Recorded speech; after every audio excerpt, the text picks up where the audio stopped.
sais, il y a des jours où tu te réveilles, tu ouvres ton fil d'actu et tu lis un truc qui te fait douter de toute la sécurité du monde. Genre, le Louvre cambriolé.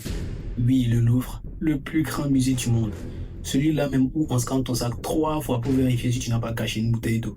Et pourtant, des gars ont réussi à y entrer, en plein jour en plus. Avec un monte charge. Sérieusement, c'est digne d'un épisode de saison 4 de Lupin, mais ça, on va aussi pour sauver la réputation du musée.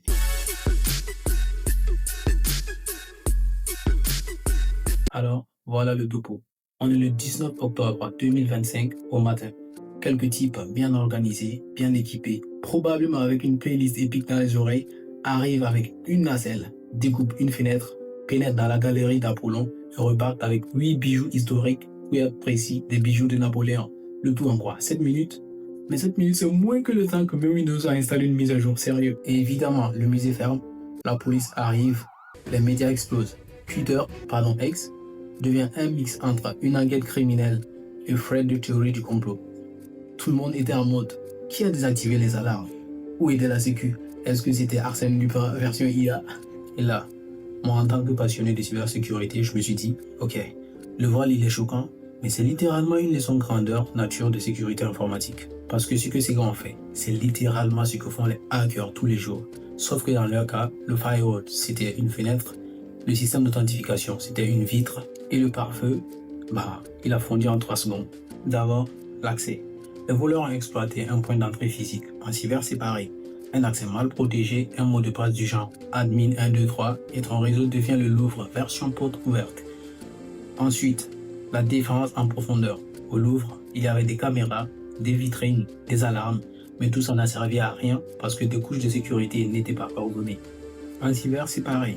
T'as beau avoir un antivirus, un pare-feu et même un SUEM, si personne ne regarde les alertes, c'est juste une déco coûteuse, mon ami. Et pour finir, la supply chain.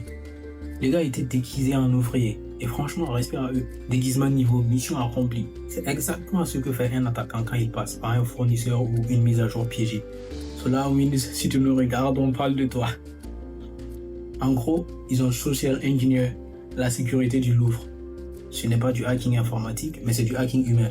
Et c'est souvent le plus efficace. Le truc qui m'a fait sourire, façon ironique, hein, c'est leur rapidité. Les gars, ils ont fait leur opération en 7 minutes. En cybersécurité, on appelle ça un TTC ridicule. TTC comme time to compromise, quoi. Pendant qu'on configure notre pare-feu, eux, ils sont déjà repartis à scooter. Et si tu as déjà bossé dans un SOC, tu sais qu'entre le moment où une alerte s'affiche et le moment où quelqu'un dit « Ah, c'est peut-être sérieux », il s'est déjà passé 7 minutes, ou même plus.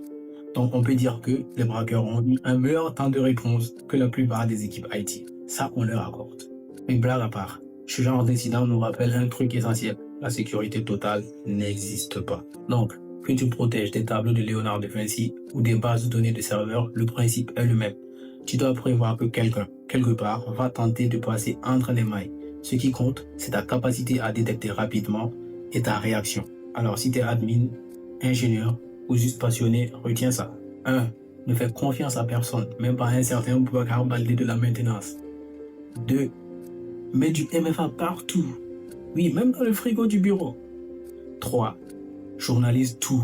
Les logs, c'est ton meilleur alibi quand tout part en vrille. 4. Teste ton plan de réponse à incident.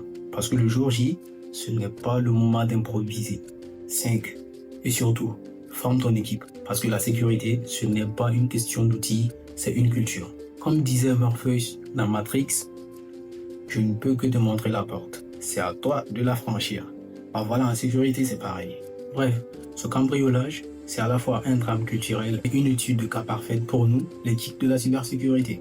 Et franchement, j'espère juste que la prochaine fois qu'un musée se fera pirater, ce sera dans Ocean's 12 2.0, pas dans la vraie vie. Si t'as kiffé cette analyse mi-tech, mi-lupin, lâche un like, abonne-toi et dis-moi en commentaire comment un incident response bien rodé aurait pu stopper ce braquage. Parce qu'après tout, dans le monde de la sécu, tout finit toujours par une enquête.